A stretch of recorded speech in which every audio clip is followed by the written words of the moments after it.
Okay, it's about to start.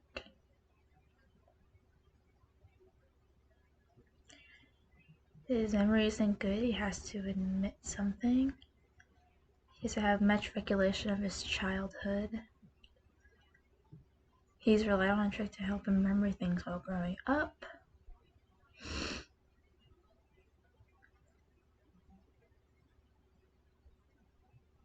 His mother would say, remember when you were 12, you threw up from food poisoning at a restaurant?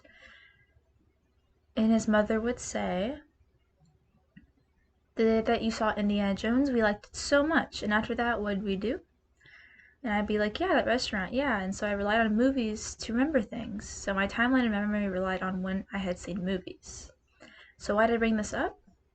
My mother always took me to the movies, always, even without captions. We would sit in the theater and the images would appear before us. Were we bored? Even when it was Restless Kid? Nope. Why was I fascinated? The camera, the lighting, the framing. The camera was always moving. It moved on the actors as they spoke. It was transfixed. The separate pictures without words, no dialogue at all, just the pictures that came together to tell a story. And it was truly powerful. Wow. Especially for one movie. It's stuck in my mind to this day. It still stands out.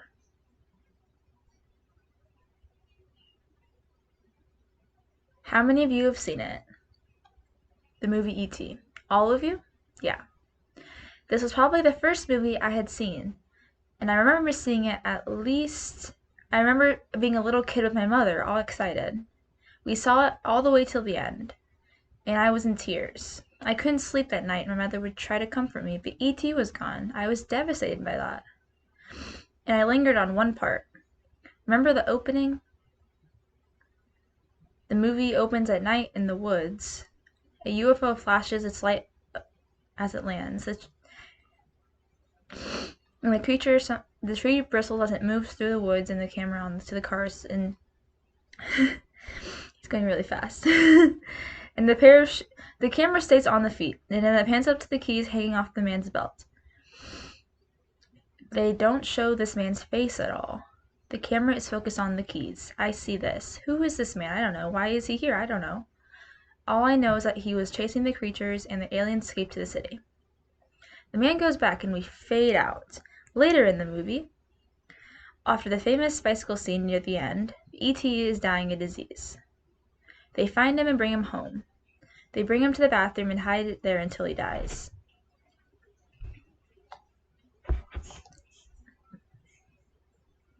So he goes on to explain the movie.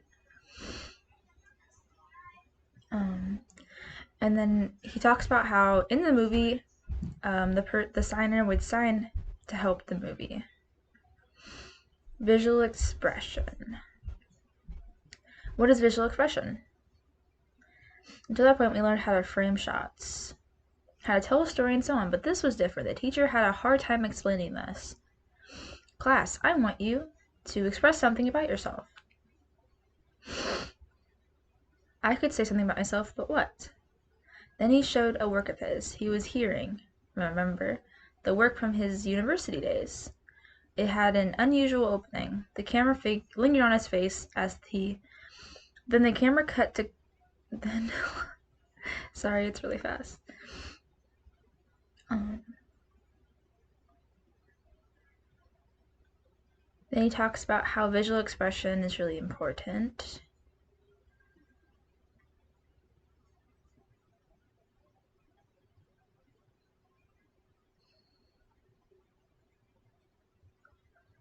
He kind of talks about how film language. So we're going on to film language. Film language just had a box around it, and I felt trapped in this box. I struggled to get out of the box by rearranging the rules. I struggled to get out, and I realized it should be put in the box instead. Then I realized this box had a set of rules, developed over time, and everyone else worked around with sound. It doesn't matter which country you came from, everyone was working with sound as an essential part of their film, influenced the editing of the movie. As a deaf person, I'm very visual. I didn't even think about sound at all. This realization led me to look within, my world and how I perceived it, and how I should apply these principles to film. Script. How you all know what a script is, writing on a paper.